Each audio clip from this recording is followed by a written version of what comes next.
Hello, everyone, and welcome back to the English Learning Podcast. I'm Jason, your host. Thank you for joining us today. In this episode, we're going to talk about something very important for all English learners: how to speak without pausing. Hi, friends. I'm Julia, your co-host. We're so happy you're here. If you ever feel nervous when speaking English, or if you stop and pause a lot while you're trying to find the right words, don't worry, you're not alone. Many learners feel the same way. That's right. Even confident English speakers sometimes pause too much.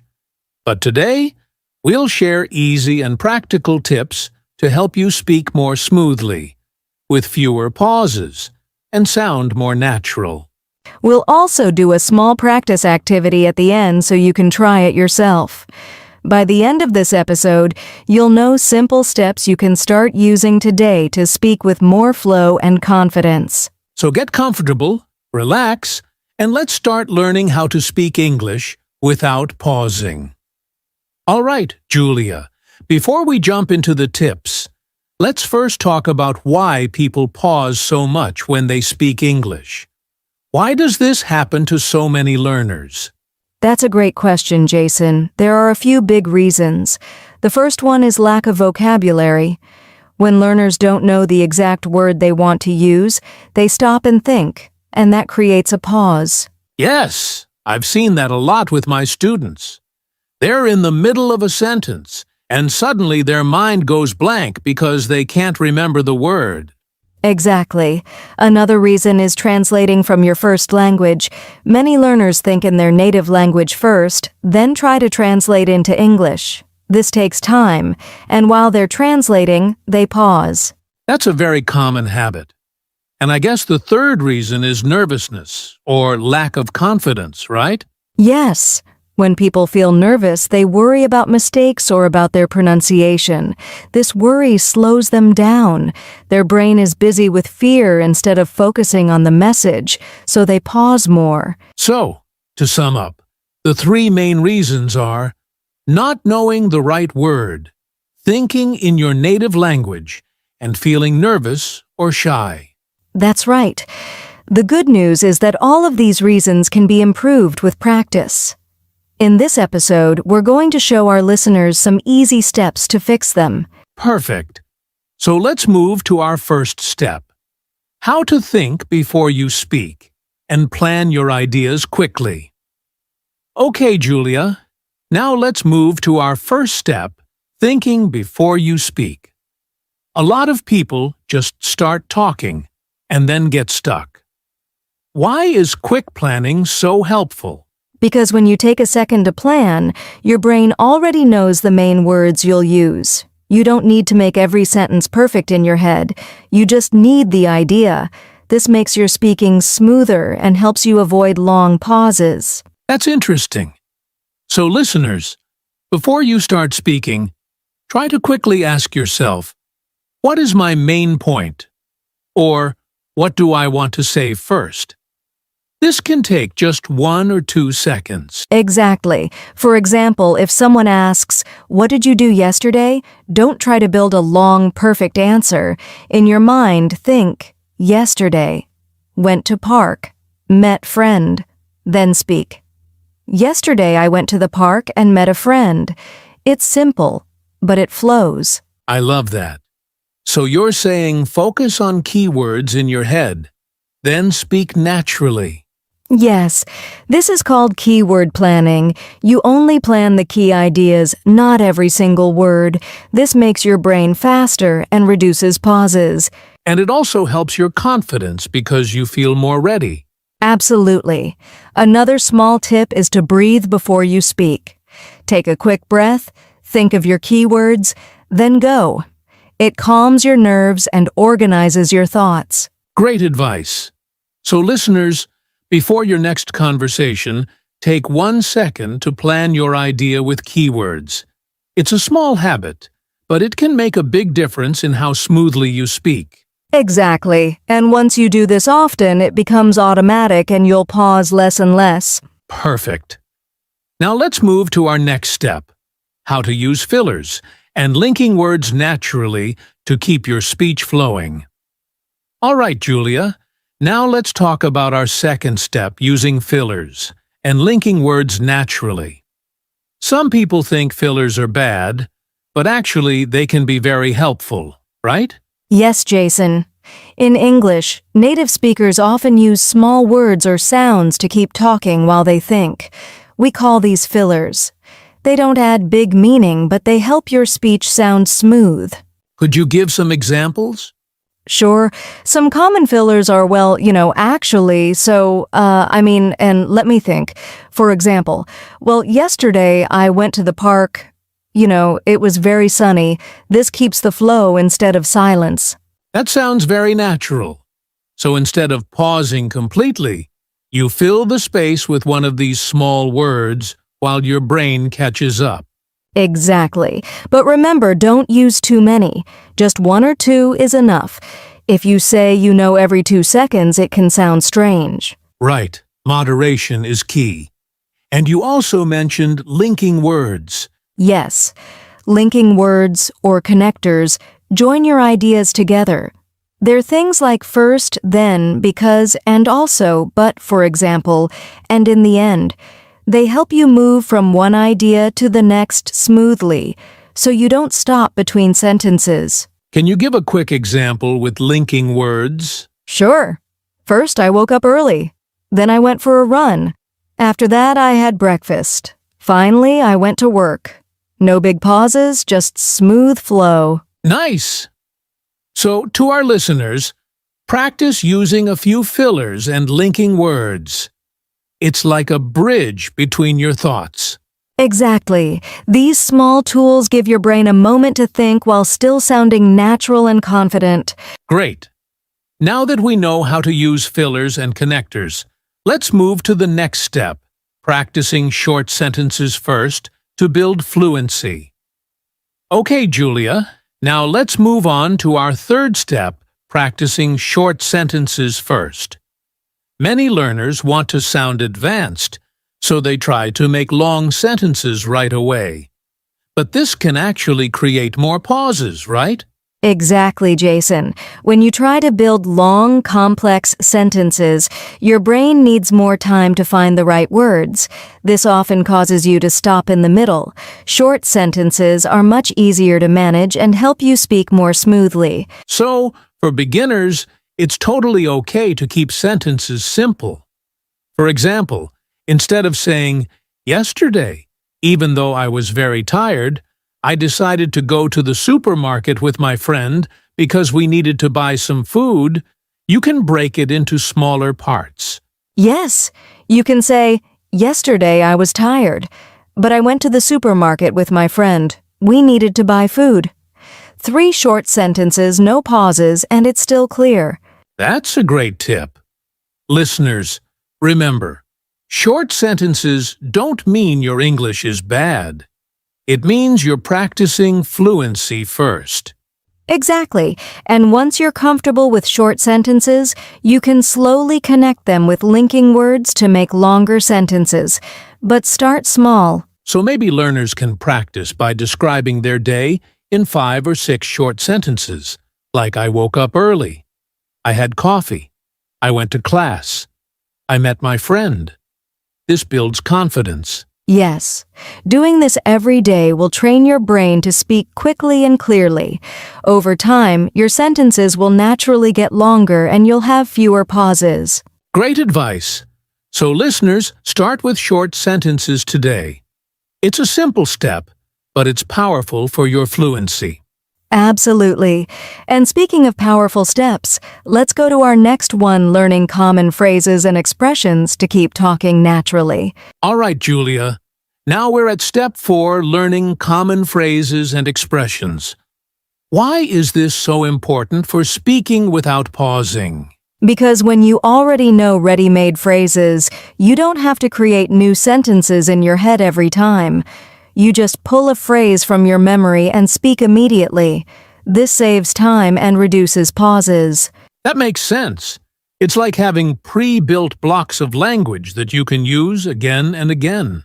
Exactly. For example, instead of thinking, how can I say that I agree with someone? You can just use a phrase you already know, like I totally agree with you, or that's a good point. You don't stop to translate, you just say it. Nice. So, learning phrases is not only for vocabulary, but also for confidence. Yes. Here are a few more examples you can use right away. Let me think when you need a second. That's interesting. To keep the conversation going. By the way, to change the topic smoothly, in my opinion, to share your view. I like those. And listeners, you don't need to memorize hundreds at once. Start with 5 or 10 that you use often, and practice them until they come naturally. Right. You can even write them on small cards or on your phone and look at them during the day. The more you repeat them, the faster you'll speak without stopping. So to sum up, memorize some common phrases, practice them, and soon you'll be able to speak more quickly and naturally. Exactly. And when you combine these phrases with short sentences and linking words, your speech will flow much better. Great. Now let's move to our next step, training your mind to think in English. Okay, Julia, step 5 is one of my favorites, training your mind to think in English. How does this help people speak without pausing?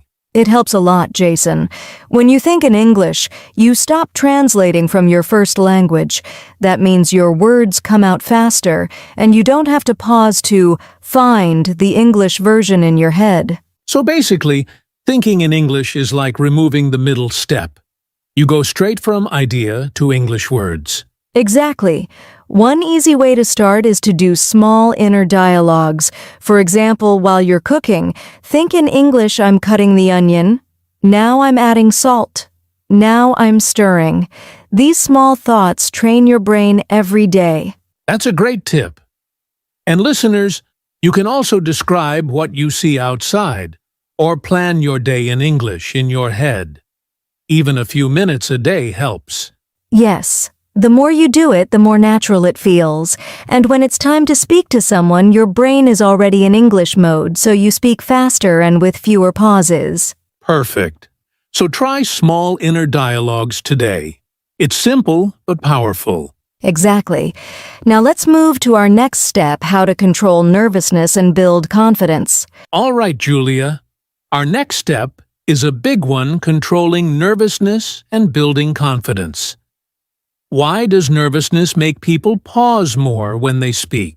Because when you're nervous, your brain is busy worrying, will I make a mistake? Will they understand me? This stress slows your thinking. Your mouth stops, even though your idea is ready. Yes, I've seen this with my students. They know the words, but fear makes them freeze. Exactly. The first tip is to breathe slowly before you speak. One calm breath relaxes your body and gives your brain a second to prepare. That's simple but powerful. Another tip is to focus on your message, not on perfection. People want to understand you, not judge every word. If you stop worrying about mistakes, your speech flows better. I like that. And practicing regularly, even speaking to yourself in a mirror or recording your voice, also builds confidence over time. Absolutely. The more you practice, the less fear you feel, and the fewer pauses you make. Confidence grows step by step. Perfect. So, listeners, try breathing before speaking, focus on your message, and practice daily. Soon you'll feel calmer and speak more smoothly. Exactly. And now, Jason, maybe we should talk about the common mistakes learners make when trying to speak without pausing. Okay, Julia. Now let's help our listeners avoid some traps. What are the common mistakes people make when they try to speak without pausing? Good question, Jason. The first mistake is speaking too fast. Many learners think, if I speak fast, I'll sound fluent. But speaking too fast can make you nervous and cause more mistakes. It's better to speak at a natural speed. That's true. Fluency doesn't mean speed, it means flow. Exactly. Another mistake is using too many fillers. Fillers are helpful, but if you say you know all the time, it sounds unnatural. Right. A few fillers help, but too many are distracting. The third mistake is forgetting to breathe and think. Some learners panic and keep talking without planning, and then they get stuck. Taking a small pause to breathe is okay, it's better than freezing. Yes, a short, calm pause is different from a nervous, long pause. Exactly. And the last mistake is trying to be perfect. When you focus too much on perfect grammar or big words, you stop your flow. It's better to be simple and clear. I love that advice. So listeners, avoid these 4 mistakes: speaking too fast, overusing fillers, forgetting to breathe, and trying to be perfect. Yes, if you're aware of these, you'll speak more naturally and confidently. Great. Now, let's do something fun, a mini practice activity, to help you speak without pausing. All right, Julia, now it's time for a mini practice activity. This will help our listeners start speaking without pausing. Yes, it's simple and fun. Here's what we want you to do.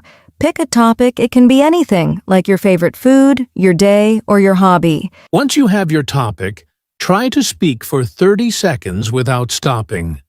Don't worry about mistakes, just focus on keeping your speech flowing. Exactly. You can use short sentences, linking words and fillers if you need them. For example, I love pizza. First, I like the cheese. Then I like the sauce. It's very tasty, you know. I eat it every week. That's a perfect example. Notice how Julia used short sentences, linking words like first and then, and a filler, to keep the flow. Right. And listeners, you can practice this every day. Start with 30 seconds, then increase to 1 minute, then 2 minutes. Each time you'll pause less and speak more smoothly. Exactly. The key is practice every day. Even a few minutes daily will make a big difference in your fluency. Yes, so grab a topic, start speaking, and just keep going. Don't worry about perfection. Great! Now, let's move to our final part, motivation, and connecting these tips to real life. All right, Julia, we're almost at the end. Let's talk about motivation and how these tips connect to real life. Why is this important for our listeners? Because speaking English without pausing is not just about practice, it's about confidence in real situations. Whether it's school, work, travel, or making friends, being able to speak smoothly makes life easier. Exactly. Think about a job interview, for example. If you speak fluently and confidently, you make a stronger impression. Pausing too much can make you sound unsure. Or in everyday conversations like ordering food, talking to classmates, or meeting new people, smooth speaking helps you communicate clearly and feel confident. And listeners, remember, progress takes time. Don't expect to be perfect immediately. Each practice, each short sentence, each phrase, you learn it all adds up. Yes. Celebrate small wins. If you spoke for 30 seconds without pausing today, that's great. Tomorrow, try 1 minute. These little steps lead to big improvements over time. So, stay motivated. Practice every day. And remember why you started to speak English confidently and naturally in real life. Exactly. Keep practicing, stay positive, and soon speaking without pausing will feel natural. Perfect. Now let's wrap up with our outro. All right, Julia, that's it for today's episode on how to speak without pausing. Yes, we hope our tips and the mini practice activity help you speak English more smoothly and confidently. Remember, it takes daily practice, short sentences, common phrases, thinking in English, and staying calm. Small steps every day lead to big improvements. Absolutely. And listeners, if you enjoyed this episode, don't forget to subscribe, leave a like, and share it with your friends who are learning English. Thank you so much for joining us today. Keep practicing, stay motivated, and we'll see you in the next episode of the English Learning Podcast. Bye, everyone. Keep speaking and have fun with English.